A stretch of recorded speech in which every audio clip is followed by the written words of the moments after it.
Yo me integro a esta sesión. Yesenia Castillo. Buenas tardes, Yesenia Castillo. Gracias, Qué bueno, qué bueno. Ahorita ustedes estuvieron tocando algunos temas muy importantes y que son de actualidad en estos momentos, que interesan siempre a las personas que nos están escuchando, y creo que debemos seguir por esa misma línea.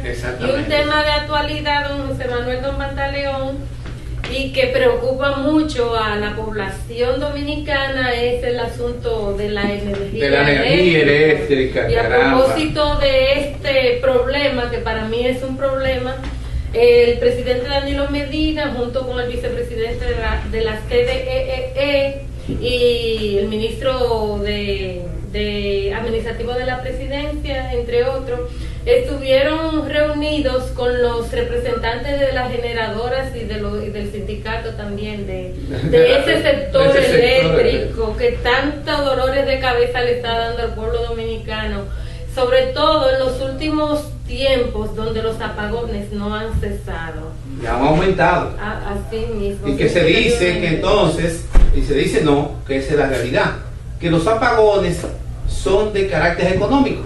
Y son de carácter económico porque ellos prenden la planta si le pagan. Si no le pagan, la pagan. Entonces, y si la tienen apagada por mucho tiempo, cobran también. Entonces nosotros tenemos, si no alumbran, cobran. Si no alumbran, también cobran. Entonces, estamos en una situación frente a señores que, producto de que son los dueños de la generación de la electricidad en nuestro país, hacen con los dominicanos, con el Estado y con todo el que esté por delante y que pueda producir algo para este país, lo que ellos quieran.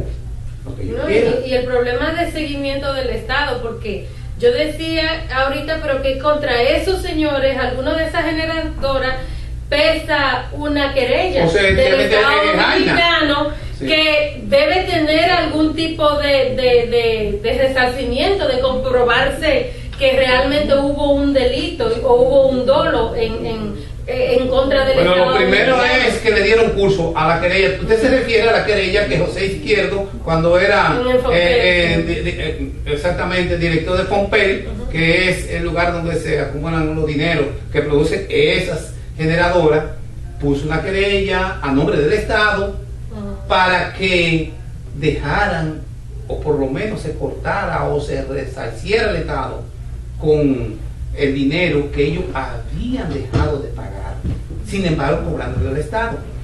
Nosotros sabemos que se le dio curso a esa querella, pero eso no se ha mencionado más, no se sabe hacia dónde va el asunto. La querella regresó, estaba en la mano de la fiscalía, sí, y ahora dice que regresó a la procuraduría. No sabemos por qué motivo. No, algunos sectores han pedido que se llegue a una especie de acuerdo, de que no se llegue a los tribunales. Yo pienso que quizá el gobierno no quiere llevar dos cosas paralelas, una negociación y una demanda, las dos cosas juntas. Es como, podría verse como que se está negociando con una espada sobre la cabeza del otro. Pero lo cierto es que no se ha vuelto Pero está bien eso. Yo no lo encuentro malo, que si tú cometes errores, después que se te ha dado la confianza, se te ha facilitado los clientes, se te tiene un negocio parado, bien plantado, ¿ves? Entonces tú, partiendo de esa confianza, como lo que lo ocurrió al fiscal, ¿ves? Tú no engañas, tú no haces las cosas como están escritas y como quedaron de hacerse, ¿ves? Sino que viola la ley. Entonces, si violó la ley y está esa querella presentada por el Estado, está avalada, están las pruebas, y no hay que esperar llevar la cosa a ver, no, es correcto, porque lo más posible, lo que nosotros pensaríamos o pensamos es que esos señores, si son industriales, son negociantes de mala ley, porque engañan, no deben de seguir dentro del negocio de la electricidad, Porque si nos engañan ahora y nos engañaron ayer, nos siguen engañando de todas maneras. Y no están engañando, escúcheme, don José Manuel, no están engañando a una persona en particular, están engañando al Estado dominicano, que es una cosa muy diferente y sobre todo con lo que le da la razón de ser, en este caso al mismo Estado, porque imagínese usted un país apagado. Bueno, como yo lo entiendo. El sistema el modelo en que nosotros vivimos, que fue el asunto de privatizarlo todo, necesariamente implicaba un rediseño del Estado, para que el Estado pudiera evitar todas las porosidades que se le iban a producir cuando entregara funciones que eran propias, por las cuales el Estado no tenía por qué supervisarse a sí mismo, no tenía que controlarse a sí mismo, pero al entregarla tenía que prepararse para supervisar a quienes la iban a recibir, porque dentro del marco de las responsabilidades del Estado está evitar que ese sector privado, que ahora prácticamente pasa a ser dueño del país, o pasó, porque obtuvo prácticamente todos los bienes que eran propiedad del Estado, no se conviertan en un Estado aparte que ni siquiera puedan dar cuenta, ni siquiera están obligados a dar cuenta de lo que están haciendo. Sí, frente al Estado, ahí hacen con el país lo que quieran. Hay demasiada porosidad. Debe ser un Estado fuerte y suficientemente supervisor.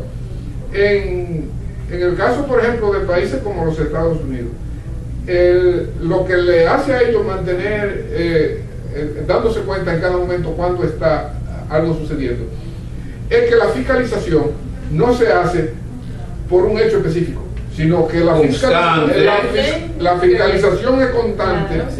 Y los fiscales son sumamente responsables ante el país y ante la cosa y ante el Senado de hacer bien. Que lo llaman cuando tienen que cumplir con su obligación de hacer que se respete las leyes. Y no tienen que esperar que le pidan. Ellos tienen que estarlo dando en cada caso. En todo caso, si este hecho en que el FONPER está demandando a una empresa eléctrica, eso no tuvo necesidad de que sucediera, si la fiscalización constante, obligatoria y cercana, ¿verdad? Porque ahora se descubre que... No, pero una de las cosas que decía el anterior director del FONPEL era que José Izquierdo, que no le daban las documentaciones cuando se la pedían, el acceso a los estados financieros. Porque parece no tener la obligación de hacerlo. Y me parece que el Estado tenía la autoridad para pedírselo. Y es ahí donde... Es que el Estado es parte, socio de ellos, eso es lo grande del asunto. Y ni siquiera así. Y ni aún así, es decir, yo tengo un socio y yo no tengo acceso a la información para saber lo que me gana. Vaya socio. Es decir, él me dice... Pero uno de los dos socios siempre está perdiendo. En este caso, es decir, para yo ser socio de alguien, él tiene que rendirme a mí un estado de resultado. Un estado de resultado de lo que sucedió. Y cómo bien, y el Estado contentísimo así, porque tú estás haciendo una práctica comercial que me está dando mucha ganancia, muchos resultados muy bueno. No, el Estado no está recibiendo nada. Todo lo contrario, le queda debiendo a ellos. Sí, todavía, claro, porque eso es lo que hemos hecho, entregarle la empresa y le quedamos debiendo. Sí, le regalamos. Ahora, José, tú tocaste algo importante y parece que aquí se está como formando ese tipo de organismo o de organización que pueda mantener una supervisión constante y que sea responsable, tenga autoridad, pueda someter a la justicia sin esperar que un funcionario o un administrador lo haga. Y es el organismo que preside Vincho Castillo. Ese organismo o órgano, qué sé yo, ahora mismo está dándole seguimiento a la cuestión de la querella de FONPER. Ha intervenido, pero ocurre que es solamente una dirección. Debe tener ese organismo, debe tener inspectores, muchos inspectores que estén vigilando los lugares para evitar y llevar esa supervisión, someterla a través de ese organismo para que vaya a la justicia. Yo propongo Eso debe de ser. Que el Estado debe rediseñarse para hacer frente a todo esto, porque tú ves que al interno del propio Estado, el Estado creó un monstruo que fue el sistema de seguridad social. Sí. Ahí se le pueden ir cosas de la mano, porque creó cosas como las pensiones aquellas. Para poner una. Sí. Uno no sabe ni siquiera cómo, por ejemplo, cómo le están cotizando al seguro médico algunos aparatos. Sí. Uno no sabe en qué medida el Estado está pagando más caro que todo el mundo por la compra de un aparato ortopédico o algo que necesite una persona, porque quizá no tenga el control de eso. En el caso de salud pública, por lo menos se ha defendido ahora buscando el medicamento. Ah, sí, Promese. Busca Promese, que Promese ha demostrado tener una práctica de compra muy acertada, que el Estado ha sido muy bien, ha hecho muy bien a través de esa institución, y esa institución ha hecho bien con los medicamentos a bajo costo a nivel nacional. Pero nosotros no sabemos qué está pasando en las otras instancias de la seguridad social, de la salud. Decíamos aquí en una ocasión que todo lo que está mal debería ser ilegal. Sí. Para lo cual debe haber alguien que lo supervise y lo declare ilegal. Pero creo que las autoridades en este gobierno están haciendo mucho énfasis en lo que es, o sea, la racionalización del gasto, pero usándolo eficientemente, o sea, con calidad, un gasto con calidad. Y a propósito del gasto, el ministro de Planificación y Desarrollo, Temístocles Montaz, sí, hablaba sobre el empresariado y decía que el empresariado como que no quiere que el Estado distribuya la riqueza, que es lo que, y ayer hablábamos de eso aquí, sí, que si bien es cierto que la economía en América Latina y sobre todo en República Dominicana se ha mantenido en constante crecimiento, no es menos cierto que todavía falta un elemento que debe ser el elemento ya humano, el elemento social, que le compete al Estado, que es que haya equidad en la distribución de la riqueza. Entonces, a propósito, el ministro hacía su planteamiento que no quieren que haya una reforma fiscal que no lo afecte a ellos en nada, pero también piden que el presupuesto para educación, que se va a incrementar significativamente, se cumpla. Ah, sí. Sí, se cumplan todos aquellos que se vengan. Que todos los planes sociales que tiene el gobierno se sigan ejecutando, pero sin afectar ciertos sectores. Sí. Entonces, de esa manera creo que no puede no hay forma, porque ya no la hubo. Con los planes sociales que se empezaron a implementar en los últimos años, hubo un déficit. ¿Por qué? Porque el gasto social se incrementó. Hay de alguna manera que buscar ese dinero. Ahora, Yesenia, ¿te sabes? Se incrementó sin incrementar la carga impositiva, la obligación. Ahora, ¿sabe una cosa? El hecho de que una tarjeta de solidaridad que tenga 2.000 pesos o 1.000 pesos, qué sé yo, se le entrega a una persona con un verifón para que compre solamente alimentos, significa que se está convirtiendo a esa persona en consumidor. O sea, puede consumir todos los artículos que sirven para la alimentación. Ahora, ¿quiénes producen esos artículos?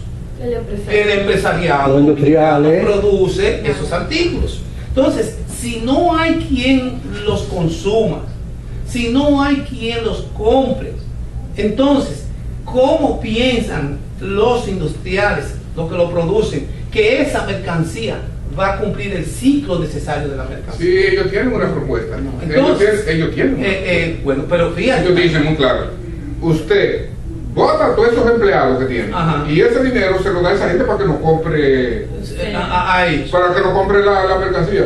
Usted se reduce. Sí. Pero ¿y de dónde? ¿A quién le va a dar ese dinero? ¿A cómo? Es decir, ellos tienen una propuesta de decirle al gobierno, redúzcase.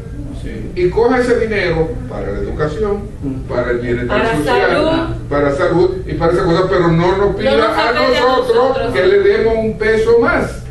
Pero ocurre que cuando... Esa es la propuesta. Sí, pero ocurre, José, que cuando la economía, el Producto Interno Bruto crece, significa que ha habido crecimiento de la riqueza, no reducción de la riqueza. Claro. Pero ¿a dónde se va el crecimiento? Entonces, a ver crecimiento de la riqueza, ¿cuáles son las riquezas que crecen? Las riquezas, crecen los de los bancos, ¿verdad? Crecen los dueños de las propiedades, los importadores, los productores. Los dueños del transporte. Y en nuestro país en los últimos años ha mantenido un nivel de consumo privado muy elevado, incluso de los componentes del Producto Interno Bruto. El que más alto ha estado siempre en estos años es el consumo privado. O sea, de alguna manera el pueblo dominicano ha tenido un nivel de poder adquisitivo que le ha permitido poder consumir y hacer rico a un 5% de la población que tiene acumulada toda la riqueza, mientras un 95% vive en una completa te voy a decir, ahí hay personas de esos que están pidiéndole al gobierno que se reduzca, que prefieren tener ese dinero para comprar un carro grande, un personal, como lo está vendiendo el gobierno ahora, un Jaguar de 5 millones, un Jaguar, y con ese Jaguar, no uno, porque tienen colecciones, con ese Jaguar, él prefiere uno para el fin de semana, ir a pagarle la buena vida que tiene un obrero inglés. Exactamente. Es decir, que produce y trabaja. Él te pone a trabajar a ti aquí para que tú le ayudes a producir ese dinero. Él lo coge, lo convierte en libras esterlinas o en dólar, y va y te compra esos lujosos carros allá, y con esa compra aquel empresario inglés y aquel obrero inglés obtienen el estándar de vida superior al que tiene aquí un médico especialista o médico que antes que bajar ese nivel de consumo y permitir que el Estado con parte de esos ingresos vaya en favor de lo que te ayudaron a construir esa fortuna. Esa es la alguien dijo por ahí, yo no tengo la culpa de hacer, yo no tengo la culpa de ser próspero. Un funcionario dijo, yo no tengo la culpa de tener una pensión de este tamaño. Pero creo que no tenemos tiempo para más. Pero mire, antes de que nos cierren ya se fue el tiempo. Se nos fue el tiempo. Hay una cosa que fue que la Corte Interamericana ha invitado a la Junta Central Electoral a que vaya a explicar por qué no entrega los documentos a los ilegales haitianos. La Junta se ha negado, y yo creo que está correcto hacerlo porque se lo mandaron a última hora. Y segundo, nosotros no somos legalmente miembros de esa corte porque el Senado dominicano todavía no lo va. Y que hagan como hizo Hugo Chávez en Venezuela. Que se salió de eso. Yo no voy a estar en esa vaina, siempre condenándome, siempre hay una denuncia y una condena. Sí, se fue. Bueno, gracias don José Manuel, don Pantaleón. Gracias Yesenia, a ustedes por embellecernos nosotros hoy aquí. Y a usted y el ministro de Administrativo de la Presidencia, entre otros, estuvieron reunidos con los representantes de las generadoras y del sindicato también de ese sector eléctrico que tantos dolores de cabeza le está dando al pueblo dominicano, sobre todo en los últimos tiempos. Yo me integro a esta sesión. Yesenia Castillo. Buenas tardes, Yesenia Castillo. Gracias. Qué bueno. Ahorita ustedes estuvieron tocando algunos temas muy importantes y que son de actualidad en estos momentos y que interesan siempre a las personas que nos están escuchando, y creo que debemos seguir por esa misma línea. Y un tema de actualidad, don José Manuel Don Pantaleón, y que preocupa mucho a la población dominicana, es el asunto de la energía eléctrica. Y a propósito de este problema, que para mí es un problema, el presidente Danilo Medina, junto con el vicepresidente de la CDE, bueno, y si la tienen apagada por mucho tiempo, cobran también. Entonces nosotros tenemos, si no alumbran, cobran. Si no alumbran, también cobran. Entonces, estamos en una situación frente a señores que, producto de que son los dueños de la gente, donde los apagones no han cesado, ya han aumentado. Así mismo. Y que se dice que entonces, y se dice no, que esa es la realidad, que los apagones son de carácter económico. Y son de carácter económico porque ellos prenden la planta si le pagan. Si no le pagan, la pagan. Entonces,